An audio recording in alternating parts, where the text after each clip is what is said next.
one he has ever really lost. Oh. Okay. Is that new? Yes. Cool. Likely trying it due to this being a best of 5. Wants to try out. I know. I get it. Yeah, your winner side may as well experiment a little bit. Yeah. I know the fire arrows are going to blow up grenades. He kind of takes himself. He gives himself a little bit of counterplay against these fucking things. But wow, I know we've got a couple of like previous Youngling players in the chat right now. I've got to wonder what you guys think about it. I feel like Youngling does really well into a surprising amount of top tiers. Yeah. And just we've as a community forgotten that because Youngling players would just like lose to a K rule one time and then retire.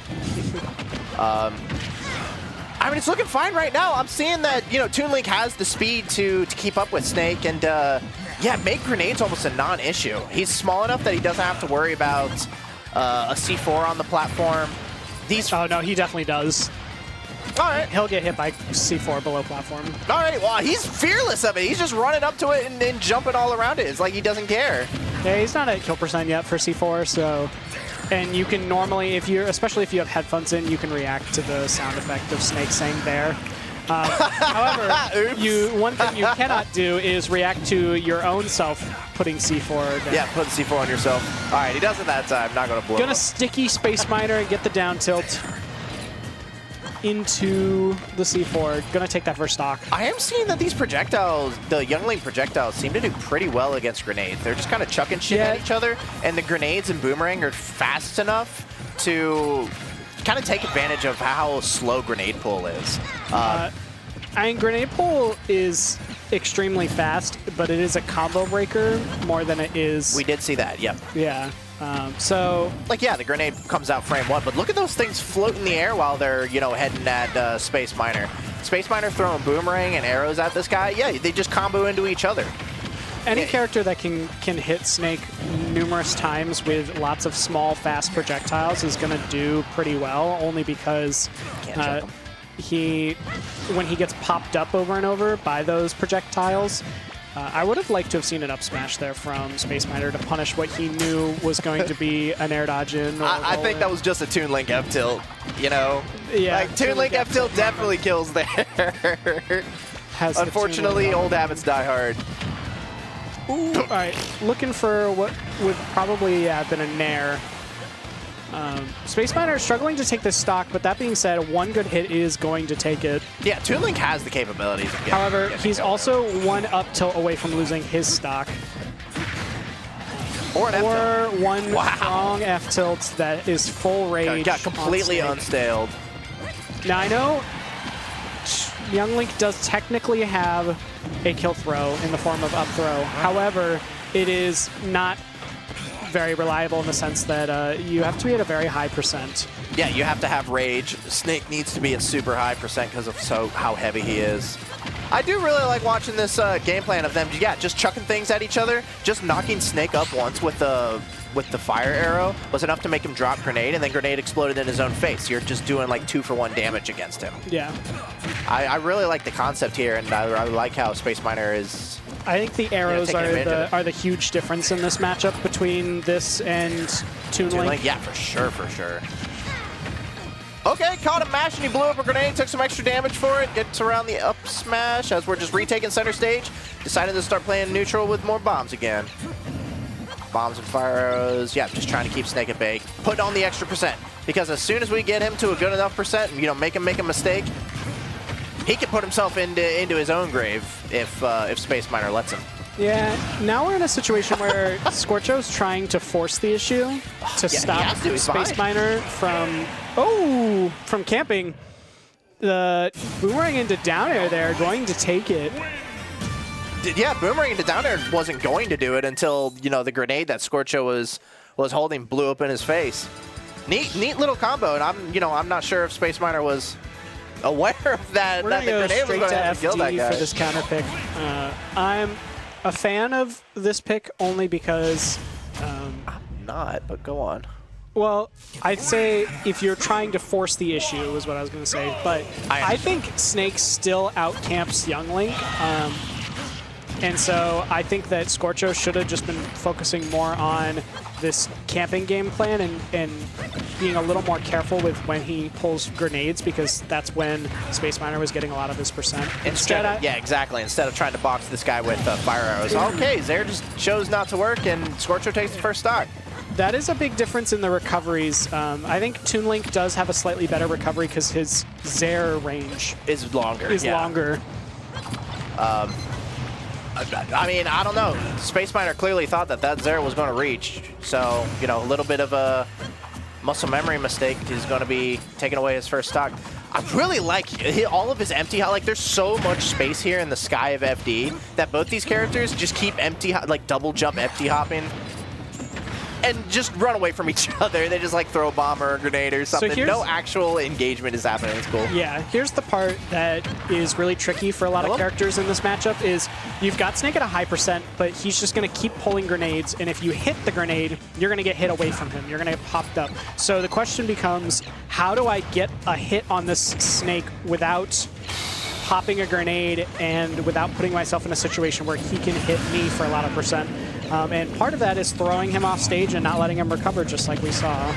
We saw that happen in game 1 where SpaceMiner was struggling to try and kill a Snake at high percent. He was able to do it with, you know, that down air grenade combo.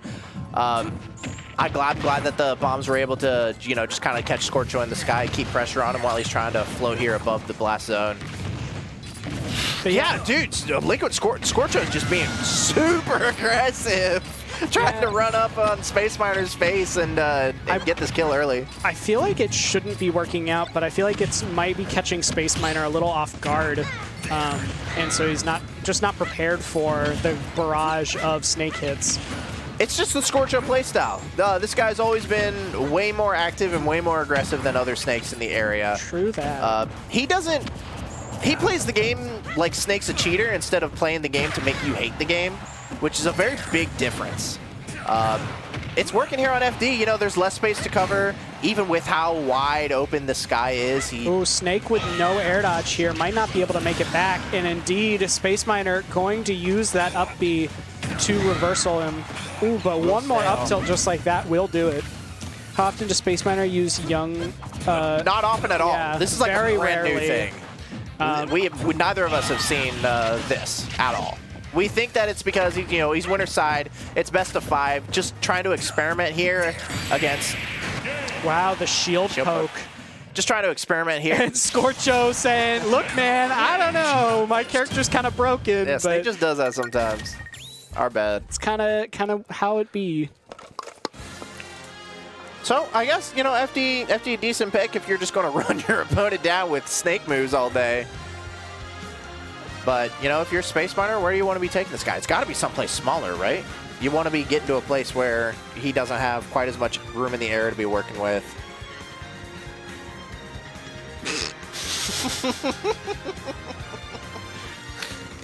That's a good gif. That's an R-Man gif if I've ever seen one. That's a good one. It's a shame the viewers can't see that.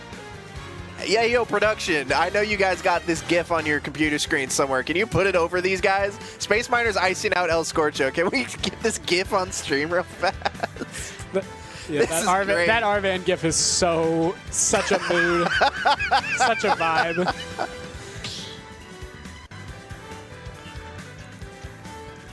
Taking it back to FD, I guess SpaceMiner felt like this was okay. Clearly it was okay. He just... That's so good. Thanks, production.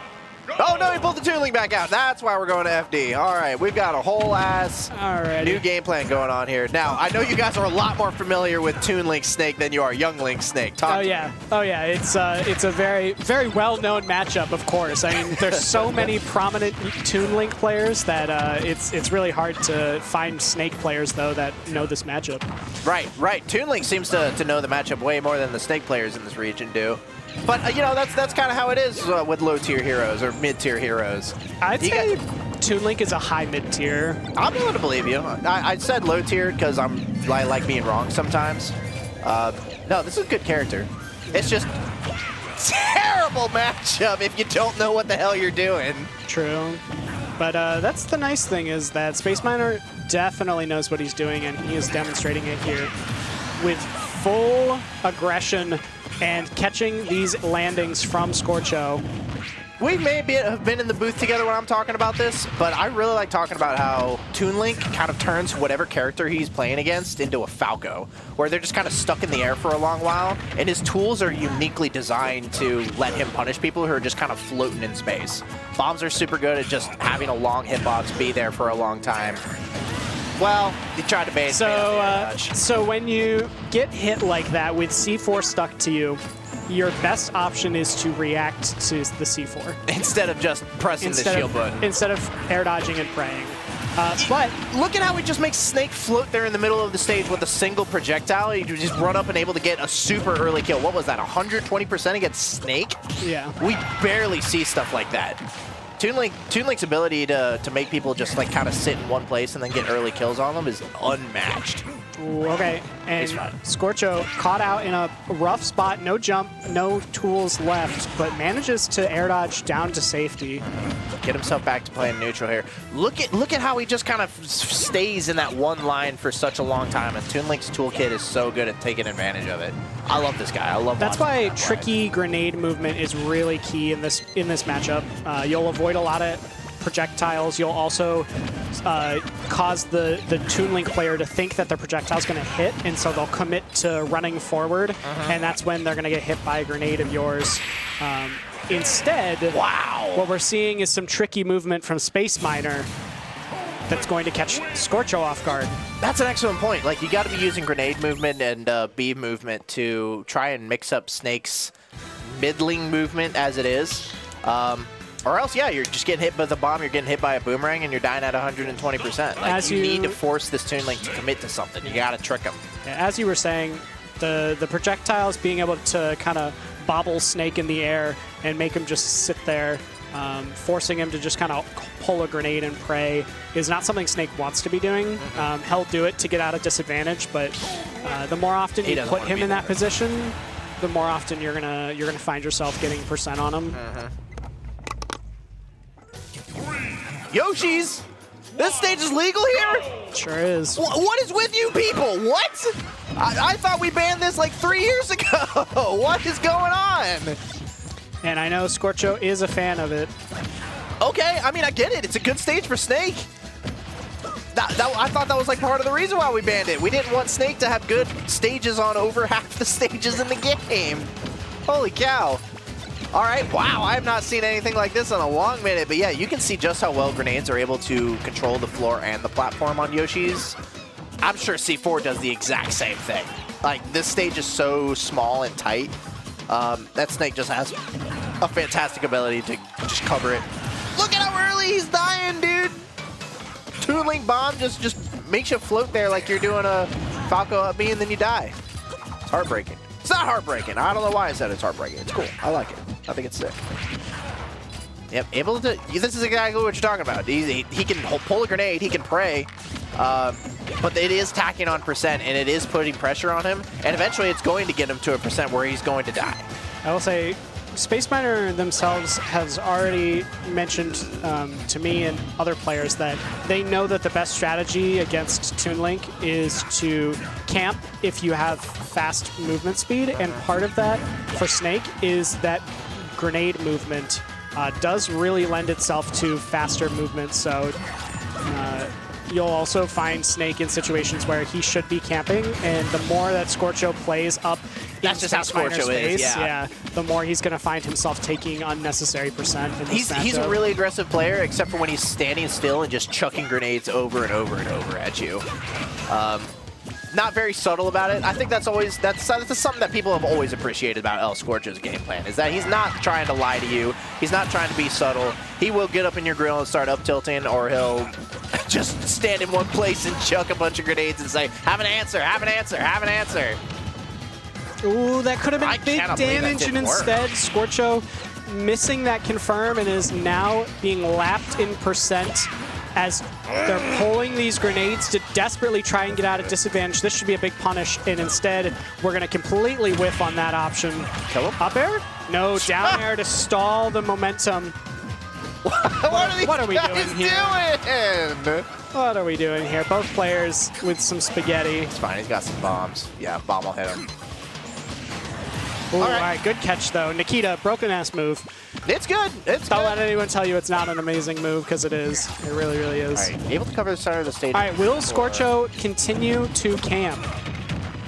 All right, or is he? So far, he want to backed off. He backed off. He pulled a grenade and then got 17% for it. And that is the kind of situation that you have to just keep rinse and repeating. You got to let your opponent mess up and then get a kill or get the slow percent off of it. Yeah.